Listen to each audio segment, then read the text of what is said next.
అధ్యక్ష, మనం తెలంగాణ రాష్ట్ర శాసనసభలో మాట్లాడుతూ ఉన్నాం.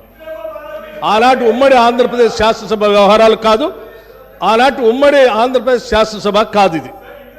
ఇది ప్రత్యేక తెలంగాణ రాష్ట్ర శాసనసభ. ఈ శాసనసభ ఈ రాష్ట్రానికి సంబంధించి 2014 జూన్ 2 నుంచి మొదలైంది. ఈ 2014 నుంచి ఈ రాష్ట్రంలో తీసుకున్న చర్యలు, జరిగిన ఖర్చులు, చేసిన అభివృద్ధి, రాష్ట్ర ప్రజల ఆకాంక్షలు, వాటి గురించి మనం మాట్లాడుకోవాలి.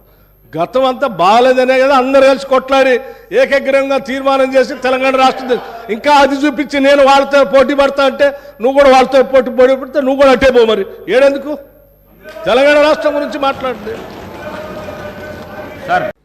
బాగా కేసీఆర్ అప్పులు చేసిండు, రాష్ట్రం అప్పులు చేసిండ్రు, అప్పులు పెరిగినాయి. ఇదో రెటరిక్. అప్పులలో అధ్యక్ష మనది 23వ స్థానం. మనకంటే మించి అప్పులు చేసిన రాష్ట్రాలు 22 ఉన్నాయి అధ్యక్ష. మన పైన పరిమితికి లోబడి మనం ఉన్నాం, చాలా క్రమశిక్షణతో ఉన్నాం. అది కూడా కేంద్ర ప్రభుత్వం మొన్న ఇచ్చినటువంటి స్టాటిస్టిక్స్లో పార్లమెంట్కి సమర్పించినారు అధ్యక్ష. ఇప్పుడు జరుగుతున్న లోక్సభ సెషన్లోనే మొన్న 3-4 రోజుల క్రితమే government of India has declared lowest అప్పులు చేసిన రాష్ట్రాలలో తెలంగాణ ఒకటి, చాలా పురోగతి సాధించిందని కూడా వాళ్ళు చెప్తా ఉన్నారు అధ్యక్ష. అతి తక్కువ అప్పులతోని మనం చాలా చక్కగా ఇవన్నీ కూడా చేసుకుంటూ పోతా ఉన్నాం. ఇవన్నీ కూడా రిజర్వ్ బ్యాంకు, ఫైనాన్స్ మినిస్ట్రీ వాళ్ళందరూ ఇచ్చేటువంటి నివేదికలలో ఉంటాయి అధ్యక్ష. లోక్సభ సాక్షి కూడా కేంద్రం కూడా ఇదే చెప్పింది. ఇవన్నీ చేసి ఈరోజు ఇంత సుస్థిరమైన ఆర్థిక ప్రగతి సాధించి, పర్ క్యాపిటా పెంచి, పవర్ పెంచి, శుద్ధమైన నీళ్లు ప్రతి ఇంటికి నల్లాతో ఇచ్చి, ఇవన్నీ చేసి తెలంగాణ సాధించుకొచ్చి అష్ట కష్టాలు పడి గత 25 సంవత్సరాలుగా ఒక యజ్ఞంలాగా దీన్ని తీసుకొని పోతా ఉంటే కాంగ్రెస్ పార్టీ నాయకులు మాట్లాడతారు అధ్యక్ష. కేసీఆర్కి పిండం పెడతాం, ఇవన్నీ చేసినందుకు నాకు పిండం పెట్టాలా? ఈ తిప్పల పడ్డందుకు ఆ పిండం పెట్టాలా? మీ వల్ల కాని పని, మీ నాయకులు ఎంతరో మంది ఎన్ని చూపి పారిపోయినటువంటి తెలంగాణ ఉద్యమాన్ని నేను భుజానేసుకొని అనేక కష్టాలు పడి దీక్షలు చేసి చివరికి నా చావు మీద తెచ్చుకునేంత ప్రయత్నంలో తెలంగాణ తెచ్చిపెడితే మీకు పిండం పెడతామంటే ఎవరు హర్షిస్తారు అధ్యక్ష? ఇదేనా సంస్కారం? ఇదొక పద్ధతి? ఇదొక పార్టీ? దీనికో లెక్కన? చాలా బాధ కలుగుతుంది అధ్యక్ష, దుఃఖం వస్తుంది. ఎందుకంటే ఏందని నాకు అర్థం కాదు. ఇది పూర్తిగా ఎటుపడతాడు, నోరుంది కదా అని విచ్చలవిడిగా మీ పార్టీల నియంత్రణ లేకపోవచ్చండి, కానీ సంఘం చూస్తుంది కదా, సమాజం చూస్తుంది కదా. నన్ను అడుగుతున్నారు మొన్న రాహుల్ గాంధీ ఏదో ఒక మాట అందరికీ మోడీ పేరే ఉన్నదంటే 2 సంవత్సరాల జైలు శిక్ష విధించారు అధ్యక్ష. అఫ్కోర్స్ నిన్న సుప్రీంకోర్టు స్టే ఇచ్చింది, సభ్యత్వం కూడా తీసేసిండ్రు. మేము ఆ చర్యలు తీసుకోలేమానండి? మేము తీసుకోకపోదుమా? మీరు ఏదో స్వేచ్ఛ కావాలి, స్వేచ్ఛ ఇచ్చినాం. మేము చాలా లిబరల్గా ఉంటున్నాం, డెమోక్రాటిక్గా ఉంటున్నాం, అన్ని రకాలుగా బాగుంటున్నాం. లేకపోతే మీరు అట్లా మాట్లాడిన దానికి మీ తాట తీసే పరిస్థితి ఇష్యూ కాదు కదా గవర్నమెంట్ అనుకుంటే. కానీ మీరంతా ఆ విధంగా ఇష్టం వచ్చిన అడ్డగోలు మాట్లాడినా మేము సంయమనం పాటిస్తున్నాం. మేము ఇది పోలీసులు ఉసుగొలుపుతలేం, ప్రజలే తీర్పు చెప్తారు రేపు పొద్దున అనే ఉద్దేశంతో మేము ముందుకు పోతా ఉన్నాం. కానీ బాధ మాత్రం కలుగుతుంది అధ్యక్ష. ఎక్కడ ఏం చేయని వాళ్ళు తెలంగాణ ఉద్యమం జరుగుతున్న దాని మీదకి తుపాకులు తీసుకొని పోయిన వాళ్ళు మాట్లాడతారు అధ్యక్ష. ఇలా 2 పార్టీల అధ్యక్షులు అధ్యక్ష. కాంగ్రెస్ పార్టీ అధ్యక్షుడేమో రైఫిల్ తీసుకొని పోయిండు కరీంనగర్ జిల్లాకు, ఇంకో పార్టీ అధ్యక్షుడేమో అందరు రాజీనామా చేస్తుంటే ఆయన ఒక్కడు మాత్రం రాజీనామా చేయకుండా అమెరికాకు వారిపోయింది అధ్యక్ష, భారతీయ జనతా పార్టీ. ఆ ఉన్న ఒక వ్యక్తి ఎన్ఎల్ లక్ష్మీనారాయణ నిజామాబాద్ టౌన్లో ఆయన ఉండే, ఆయన రాజీనామా చేసిండు అధ్యక్ష. మమ్మల్ని నమ్మి రాజీనామా చేస్తే నేను స్వయంగా పోయి, నేను అప్పుడే దీక్ష నుంచి విరమించుకొని వచ్చిన, నాకు ఆరోగ్యం బాగా లేకున్నా ఆయన కోరిన టైంలో 4 PM రావాలని చెప్తే నేను పడుకుంటా లేసుకుంటా 4 PM పోయి వీళ్ళ ఆనాటి పెద్ద లీడర్ వీళ్ళ దాంట్లో డి శ్రీనివాస్ గారని ఆయనను ఓగొట్టి మళ్ళీ లక్ష్మీనారాయణ గారిని సిన్సియర్ గెలిపించిన అధ్యక్ష. ఇవన్నీ కూడా జరిగినాయి అధ్యక్ష, ప్రజల ముందే జరిగినాయి. ఇవన్నీ చాలా బాధ కలుగుతుంది అధ్యక్ష, దుఃఖం వస్తుంది. ఇంత చేసి పెట్టి రాష్ట్రాన్ని ఒక తొబలో పెట్టి. ఒక్క నిమిషం ప్లీజ్, ఒక్క నిమిషం ప్లీజ్. మీ జన్మలు ఆలోచించారా దళిత బంధు ఇవ్వాలని? మీ ఇండియన్ నేషనల్ కాంగ్రెస్ కనుక స్వతంత్రం వచ్చిన తెల్లారే దళితుల వృద్ధి గురించి పనిచేసి ఉంటే ఇలా దళిత బంధు ఎందుకు ఇవ్వాల్సి వచ్చేదండి? దయచేసి ఆత్మవిమర్శ చేసుకోండి, మమ్మల్ని అన్నాడు కాదు. మేము ఇలా దేశానికి ఒక దిక్సూచిగా ఉన్నాం అధ్యక్ష. నేను మహారాష్ట్రకు పోయి నేను మాట్లాడుతుంటే అక్కడ వేణువుల్లో కొనియాడుతున్నారు మీ తెలంగాణ మోడల్ మాకు కావాలని చెప్పి.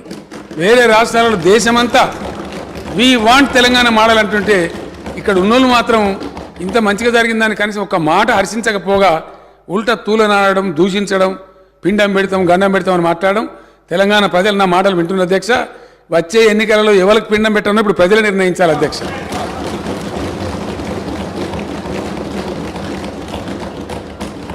తలసరి విద్యుత్ వినియోగంలో దేశంలో నంబర్ 1 అధ్యక్ష తెలంగాణ. జాతీయ సగటు అయితే అసలు మన సమీపంలో కూడా లేదు. నేషనల్ యావరేజ్ చూస్తే అతి తక్కువ సమయంలో విద్యుత్ ఎక్కడిది అధ్యక్ష?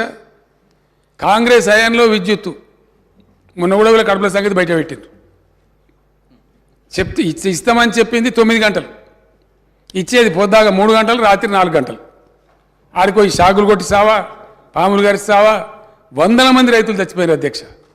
పెద్ద దానికి ఇవాళ 24 గంటల కరెంట్ ఇస్తుంటే దాని మీద కూడా అడగోలుగా మాట్లాడతారు అధ్యక్ష. వాళ్ళకున్న అలవాట్లే ఇతరులకు ఉన్నాయనుకుంటారు. ఎంత క్రమశిక్షణ పాటిస్తే, ఎంత పటుత్వంగా పనిచేస్తే ఇండియా మొత్తంలో అధ్యక్ష దయచేసి ఒక్క పాయింట్ చాలు. ఏదైనా చూడడానికి పరిశీలించడానికి కొన్ని సరిపోతాయి అధ్యక్ష. కొన్ని సూచికలు ఉంటాయి, ఇండికేటర్స్ ఉంటాయి. అన్నం ఉడికిందా లేదని మొత్తం కుండను విసుకము, ఒక గింజను విసిస్తే దాన్ని బట్టి అర్థమవుతుంది. కొన్ని ఇండికేటర్స్ చూస్తే అర్థమైపోతుంది ఏ రాష్ట్రం సంగతి.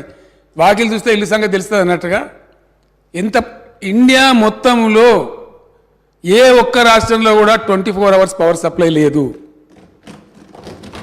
ఈరోజు నేను నిలబడి మాట్లాడే టైంలో no single state in India gives 24 power supply to all the sectors.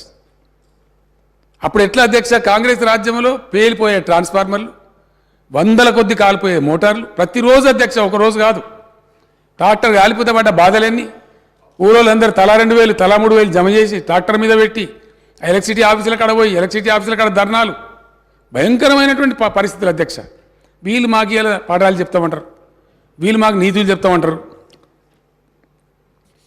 ఇలా చాలా కష్టపడి ఈ స్థితికి తీసుకొచ్చినాం అధ్యక్ష. దీన్ని కాపాడుతున్నాం మేము. దీని మీద అపోహలు కలిగే విధంగా ఇష్టం వచ్చినట్టు మారుతారు అధ్యక్ష. ఆనాడు రాష్ట్రం ఏర్పడ్డ నాడు నేషనల్ కాంగ్రెస్ పార్టీ హయాంలో తెలంగాణ స్థాపిత విద్యుత్ శక్తి 7,778 మెగావాట్ల అధ్యక్ష. ఈరోజు తెలంగాణ ఇన్స్టాల్డ్ కెపాసిటీ 18,756 మెగావాట్ల అధ్యక్ష. అతి త్వరలో 4-5 నెలలలో దేశంలోనే నంబర్ 1గా పబ్లిక్ సెక్టర్లో స్థాపించిన number 1 ultra mega power plant ఇండియాలో నంబర్ 1 అధ్యక్ష. ఏ రాష్ట్రం సాహసం చేయలే. ఈవెన్ ఎన్టీపీసీ కూడా తర్వాత వచ్చింది. కానీ ఒక రాష్ట్ర ప్రభుత్వంగా పబ్లిక్ సెక్టర్లో తెలంగాణ జెన్కో ఆధ్వర్యంలో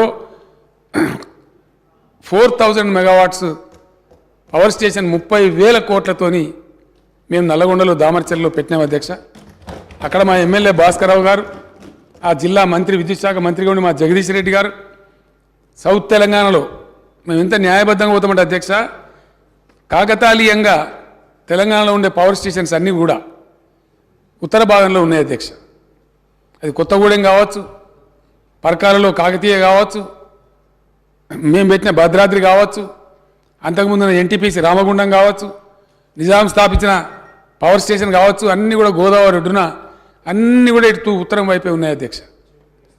ఒక పవర్ లోడ్ సెంటర్ రావాలంటే దక్షిణ తెలంగాణలో కూడా ఒక పెద్ద విద్యుత్ సంస్థ ఉండాలి. దక్షిణ తెలంగాణలో విద్యుత్ ఉందా అధ్యక్ష? లేదని కాదు. 2,444 మెగావాట్ల జల విద్యుత్ ఉంది శ్రీశైలం మీద, నాగార్జున సార్ మీద. కానీ అది హైడ్రో ఎలక్ట్రికల్ పవర్ అధ్యక్ష. అది 24 గంటలు రాదు, సంవత్సరం పొడుగుతా రాదు, నీళ్ళు అయిపోతే అయిపోతుంది. కాబట్టి పవర్ సెంటర్ కూడా దక్షిణ తెలంగాణ కూడా భవిష్యత్తులో బ్రహ్మాండంగా ఉండాలి. అక్కడ పరిశ్రమలు వచ్చినా మరొకటి వచ్చినా ఉండాలని చెప్పి అక్కడ పెట్టాలనుకున్నప్పుడు జగదీష్ రెడ్డి గారిని అతను ఫైట్ చేసి, అన్నా నల్లగొండ జిల్లాలో పెట్టండి, కృష్ణలో అక్కడ దాని పేరేందా రిజర్వాయర్ పేరు టేల్పాండ్లో నీళ్ళు సమృద్ధిగా ఉంటాయి. 10-11 టీఎంసీలు ఎప్పటికీ ఉంటాయి. అక్కడ జీవనదిలా ఉంటుంది. మీరు నీళ్ళ గురించి ఫికర్ చేయకండి, మీద నెత్తి మీదనే నాగార్జున సార్ కూడా ఉంది, నల్లగొండలో పెట్టమని చెప్పి అదే పరిస్థితి మహబూబ్నగర్లో లేదు అధ్యక్ష. ఎప్పటికి ఉండే నీళ్ళు ఉండే పరిస్థితి లేదు. ఇది నాగార్జున సార్ కింద కాబట్టి నాగార్జున సాగర్లో 120-130 టీఎంసీలు ఉంటుంది కాబట్టి అక్కడ సేఫ్ అని చెప్పి నిపుణులందరూ నిర్ధారించిన తర్వాత ఇరిగేషన్ వాళ్ళతో కూడా మాట్లాడి భాస్కరరావు గారి సహకారంతో దామర్చెల్లో ఆ ప్లాంట్ పెట్టినాం అధ్యక్ష.